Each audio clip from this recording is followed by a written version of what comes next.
ಮಹಿಳಾ ದಿನಾಚರಣೆ ಕಾರ್ಯಕ್ರಮದ ವೇದಿಕೆಯಲ್ಲಿ ಅಧಿಕಾರಿಗಳು ಭರ್ಜರಿ ಡ್ಯಾನ್ಸ್ ಮಾಡಿದ್ದಾರೆ. ಈ ವಿಡಿಯೋ ಸಾಮಾಜಿಕ ಜಾಲತಾಣದಲ್ಲಿ ವೈರಲ್ ಆಗಿದೆ.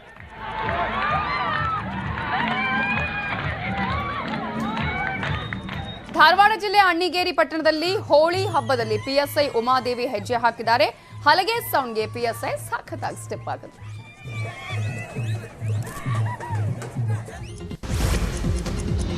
ವಿಶ್ವ ಮಹಿಳಾ ದಿನಾಚರಣೆಯನ್ನು ಕೊಪ್ಪಳದಲ್ಲಿ ವಿಶೇಷವಾಗಿ ಆಚರಿಸಲಾಯಿತು. ಜಿಲ್ಲಾ ಪಂಚಾಯಿತಿ ಸಿಇಒ ರಾಹುಲ್ ರತ್ನಂ ಪಾಂಡೆ ಇಬ್ಬರು ವಿದ್ಯಾರ್ಥಿನಿಯರನ್ನ ಒಂದು ದಿನದ ಮಟ್ಟಿಗೆ ಅಧಿಕಾರೇತರ ಸಿಇಒಗಳಾಗಿ ಮಾಡಿದ್ರು. ರಾಷ್ಟ್ರಪತಿ ದ್ರೌಪದಿ ಮುರ್ಮು ಅಮೃತಸರದಲ್ಲಿ ಒಂದು ದಿನದ ಪ್ರವಾಸವನ್ನು ಕೈಗೊಂಡಿದ್ದು, ಮುರ್ಮು ಅವರನ್ನ ರಾಜ್ಯಪಾಲ ಬನ್ವರಿ ಲಾಲ್ ಪುರೋಹಿತ್ ಮತ್ತು ಸಿಎಂ ಭಗವಂತ್ ಮಾನ್ ವಿಮಾನ ನಿಲ್ದಾಣದಲ್ಲಿ ಬರಮಾಡಿಕೊಂಡರು. ಬಳಿಕ ಮುರ್ಮು ಗೋಲ್ಡನ್ ಟೆಂಪಲ್ಗೆ ಭೇಟಿ ಕೊಟ್ಟರು. ಜಲಿಯಾನ್ ವಾಲಾಬಾಗ್ ದುರ್ಗಿಯಾನ ಟೆಂಪಲ್ಗೂ ಭೇಟಿ ನೀಡಿದ್ದಾರೆ. ಪಂಜಾಬ್ ಬಿಜೆಪಿ ಕಾರ್ಯಕರ್ತರು ಮತ್ತು ಮುಖಂಡರು ಚಂಡೀಗಢದಲ್ಲಿ ರಾಜ್ಯ ಸರ್ಕಾರದ ವಿರುದ್ಧ ಪ್ರತಿಭಟನೆ ನಡೆಸಿದ್ದಾರೆ. ಸರ್ಕಾರದ ವಿರುದ್ಧ ಘೋಷಣೆ ಕೂಗಿ ಆಕ್ರೋಶವನ್ನ ಹೊರಹಾಕಿದ್ದಾರೆ. ಈ ವೇಳೆ ಪ್ರತಿಭಟನಾಕಾರರನ್ನ ಚೆದರಿಸಲು ಪೊಲೀಸರು ಜಲಫಿರಂಗಿಯನ್ನ ಪ್ರಯೋಗ ಮಾಡಿದ್ದಾರೆ.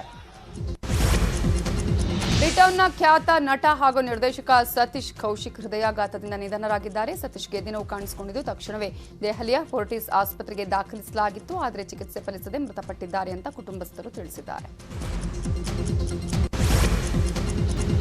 ಒಡಿಶಾ ನಗರದ ಪ್ರಮುಖ ವ್ಯಾಪಾರ ಕಾಂಪ್ಲೆಕ್ಸ್ನಲ್ಲಿ ಭಾರೀ ಅಗ್ನಿ ಅವಘಡ ಸಂಭವಿಸಿದ್ದು 40 ಅಂಗಡಿಗಳು ಸುಟ್ಟು ಭಸ್ಮವಾಗಿದೆ. ಬೆಂಕಿ ನಂದಿಸುವುದಕ್ಕೆ 12 ಅಗ್ನಿಶಾಮಕ ವಾಹನಗಳು ಸ್ಥಳಕ್ಕೆ ಧಾವಿಸಿ ಕಾಂಪ್ಲೆಕ್ಸ್ನಲ್ಲಿದ್ದ ಸುಮಾರು 140ಕ್ಕೂ ಹೆಚ್ಚು ಜನರನ್ನು ರಕ್ಷಣೆ ಮಾಡಲಾಗಿದೆ.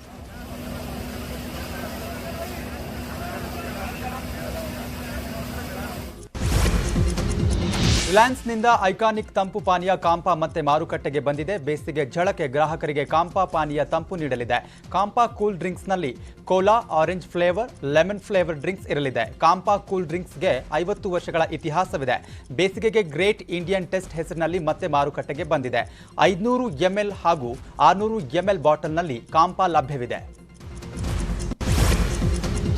ಕ್ಯಾನ್ಸರ್ನಿಂದ ನಿಧನರಾಗಿದ್ದ ಅಮೆರಿಕದ ಹೆಸರಾಂತ ಪುರಾತತ್ವಜ್ಞ ಜಾನ್ ಮೆರ್ವಿನ್ ಅವರ ಅಸ್ಥಿಯನ್ನ ಹಂಪಿಯ ತುಂಗಭದ್ರಾ ನದಿಯಲ್ಲಿ ವಿಸರ್ಜನೆ ಮಾಡಲಾಗಿದ್ದು, ಜಾನ್ ಮೆರ್ವಿನ್ ಅವರ ಇಚ್ಛೆಯಂತೆ ಪಿಂಡ ಪ್ರದಾನ ಮಾಡಲಾಗಿದೆ.